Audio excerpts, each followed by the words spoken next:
Domingo tercero del tiempo pascual. El Señor esté con vosotros. Lectura del Santo Evangelio según San Lucas.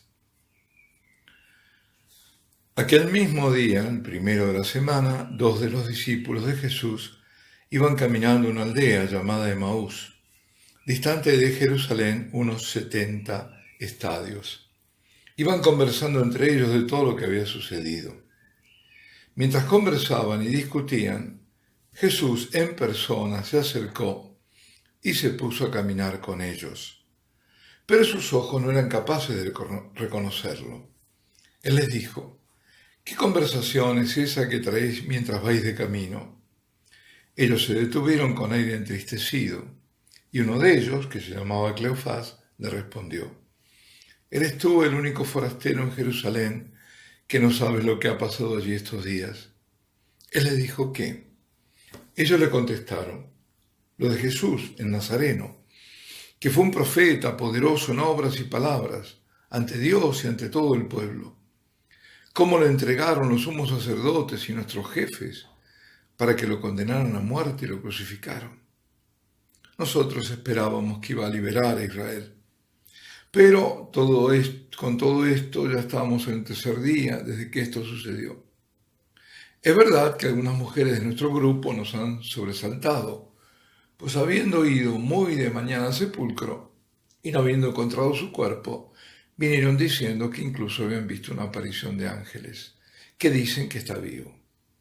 Algunos de los nuestros fueron también al sepulcro y lo encontraron, como habían dicho las mujeres, pero a él no lo vieron. Entonces él les dijo: qué necios y torpes sois para creer lo que dijeron los profetas.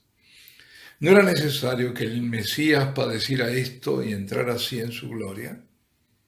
Y comenzando por Moisés y siguiendo por todos los profetas, les explicó lo que se refería a él en todas las escrituras. Llegaron cerca de la aldea a donde iban y él simuló que iba a seguir caminando, pero ellos lo apremiaron diciendo: quédate con nosotros, porque atardece y el día va de caída. Y entró para quedarse con ellos. Sentado a la mesa con ellos, tomó el pan, pronunció la bendición, lo partió y se lo iba dando. A ellos se les abrieron los ojos y lo reconocieron, pero él desapareció de su vista. Y se dijeron el uno al otro: ¿no ardía nuestro corazón mientras nos hablaba por el camino, nos explicaba las escrituras? Y levantándose en aquel momento se volvieron a Jerusalén, donde encontraron reunidos a los 11 con sus compañeros que estaban diciendo: era verdad, ha resucitado el Señor y se ha aparecido a Simón. Y ellos contaron lo que les había pasado por el camino y cómo lo habían reconocido al partir el pan. Palabra del Señor. En otra oportunidad comenté cómo en este relato del encuentro del Señor con los discípulos de Emaús se nos presenta el tipo, digamos, de la misa, ¿no? Es decir, una figuración o el prototipo de la misa. El Señor es el mismo, el Señor que habla, que transmite la palabra, que explica la palabra, que les abre el entendimiento, preparándolo en lo que sería la liturgia de la palabra para luego la liturgia eucarística. Lo reconocen al partir el pan. Pero ahora vamos a ver otro aspecto. Jesús se les acercó y caminaba con ellos. Ellos no eran capaces de reconocerlo. Sin embargo, todavía no era de noche. Ni siquiera, según parece, se dieron plena cuenta que Jesús estaba allí y que se había acercado. Estaban sumidos en sentimientos de preocupación, de dolor. Estaban entristecidos, estaban desolados. Esperaban una liberación. Y no solo no hubo liberación, sino que habían matado al liberador. Estaban desesperanzados y por ese camino iban del desencanto a la desesperación. Y se dispersaban, Se iban de Jerusalén. Lo sabemos muy bien, cuando una preocupación es grande, no vemos más nada. Se cierra todo horizonte. Es imposible ver más que lo que nos oprime, y si además lo que nos preocupa es el haber perdido nuestro sostén, entonces decae el ánimo. Y como se suele decir, el mundo se nos viene encima. Y es una expresión muy acertada, porque el mundo es lo que nos rodea, es nuestro ámbito de relación. Y en ese mundo estamos nosotros. Pero cuando la persona se deprime, el mundo se le viene encima, la aplasta. Y puede llegar a que toda la vida pierda sentido. Todos los proyectos de pronto colapsan. Y al no haber proyectos, no hay futuro. Y esto ocurre sobre todo cuando falta fe. Cuando falta fe. Y bueno, ante todo la fe en Dios. Y después, claro, la fe en los otros, la fe es la fe humana, el resto, ¿no? Primero la fe en Dios, la fe teologal, ¿no? La fe en Dios. Eso es lo que hace que todo caiga. Y después, claro, como consecuencia, la fe en uno mismo, la fe en otros. Y esto sabemos qué pasa, porque algo así alguna vez nos ha ocurrido, o porque hemos visto que nadie está inmune, y puede pasarnos también a nosotros. Pues esto es lo que estaban experimentando los discípulos. ¿Y por qué lo experimentaban? Porque tenían una fe deformada en el fondo, ¿no? Habían hecho su propia fe. No a partir de la persona de Cristo, sino de sus expectativas. Estaba mal fundamentada. Y de pronto veían que habían matado a su maestro, que era un profeta poderoso en palabras. Cuando hablaba, lo que decía penetraba en lo más profundo. Uno sabía que la verdad estaba en él y hablaba con autoridad. Y llegaba a lo más hondo del alma. Y también sus obras eran poderosas. Nadie podría haber hecho esas obras si Dios no estuviera con él. Por eso sus seguidores se sentían desolados. Se decían, lo mataron. Y esto hace 3 días ya. Y fueron nuestras autoridades quienes los mataron. Aunque ellos, los sumos sacerdotes y los del Senado, no le dieron muerte, pero sí fueron los que lo entregaron a los romanos para que muriese en la cruz. Y así fue. Y fue horrible. Y todo terminó.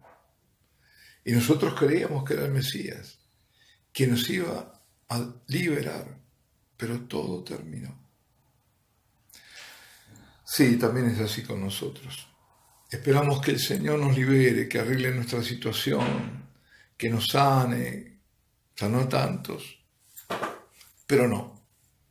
Esperábamos que nos hablase, que nos hiciese comprender el porqué de tantas cosas que no entendemos, que nos escandalizan, que nos apenan, pero no.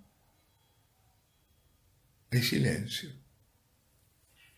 A veces parece hasta, y no nos atrevemos a decir, la muerte de Dios. Sin embargo, Él está ahí caminando contigo, conmigo, y quiere interpelarnos, y a veces a través de las circunstancias, de las cuales Él está en dominio de esas circunstancias siempre, quiere entrar en diálogo con nosotros, pero estamos muy sumidos en nuestras cosas. No escuchamos, no vemos, no lo reconocemos. Quizá no te pasa ahora a ti esto, y no me pasa a mí. Quizás ahora estamos dándonos cuenta que en medio de todo esto tan absurdo que estamos viviendo, diría más soñando que viviendo, en medio de todo esto, digo, está Jesús. Está interpelándonos por medio de esta situación concreta. Estábamos todos, creo, muy metidos en lo nuestro. A veces creyendo que estamos haciendo las cosas de Dios, eso es lo peor. Solos o compartiendo las mismas preocupaciones y problemas con otros. Probablemente con los de la misma familia, con algún amigo. Y ahora despertamos para rever la vida. Pero también puede que ahora no veamos salida a la situación y que pensemos que esto sea solo el comienzo. ¿Y ahora qué? Proyectos, ilusiones, desechos. Sí, para los discípulos Jesús ya no estaba con ellos y por eso no lo reconocieron. Si nosotros no lo reconocemos en situaciones adversas como esta u otras, claro que estaremos perdidos y oprimidos y angustiados y derrotados. Pero Él está ahí. No lo ves, no lo reconoces, pero está ahí. No te deja. No me deja.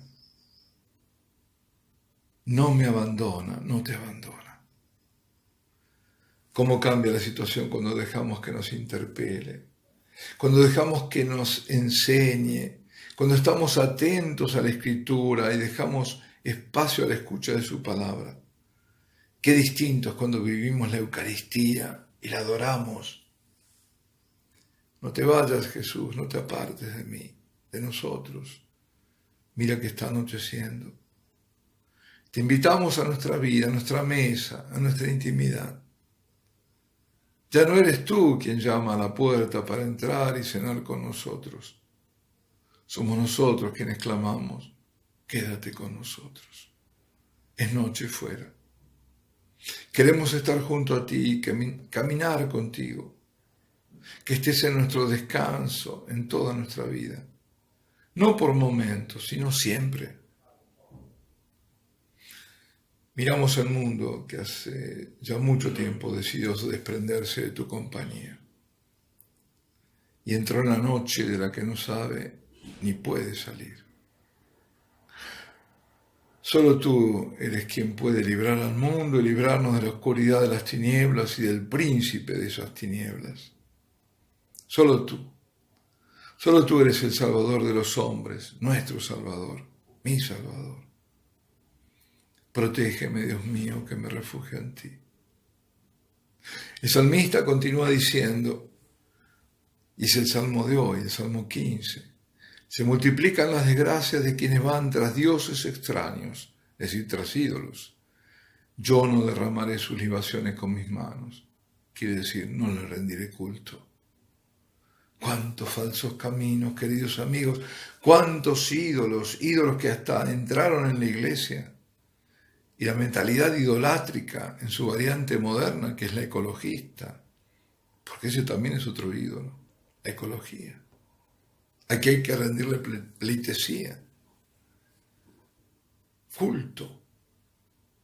Ese mismo salmo es al que alude Pedro en la primera lectura de hoy, Hechos de los Apóstoles, cuando con la solemnidad y la autoridad de ser papa, de ser realmente vicario de Cristo, ejerciendo su magisterio, les dice a los judíos que al Jesús que mataron Dios lo resucitó y que Cristo resucitado derramó el Espíritu Santo, que ellos, los judíos allí reunidos, estaban viendo en su manifestación aquel día de Pentecostés.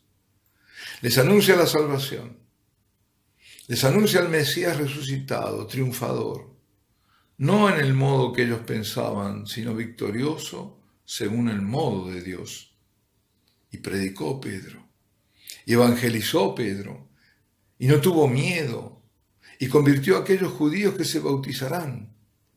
No como ahora que se dice que los judíos no necesitan reconocer a Jesús como único Salvador, porque igualmente se salvan. Pero amigo, qué lejos estamos de la verdad, que Pedro y los otros apóstoles no temían proclamar. Qué tremendo es decirle a Jesús, tú sigue por tu camino, que yo sigo por el mío, que me decidí por la oscuridad. Qué trágico cuando quien en los hechos lo dice es parte de la iglesia. Por supuesto que no toda, pero sí gran parte de ella. Los pequeños son incapaces de apartarse del Señor, porque saben que sin Él nada podrán. Que podamos encontrarnos entre estos pequeños, el resto fiel, los pastores fieles, que claman al Señor para que no prive a los suyos de su partir el pan de la Eucaristía. Y para decirle también, como en otra ocasión le dijo Pedro, Señor, qué bueno es estarnos aquí contigo. Alabado sea Jesucristo, sea por siempre bendito y alabado.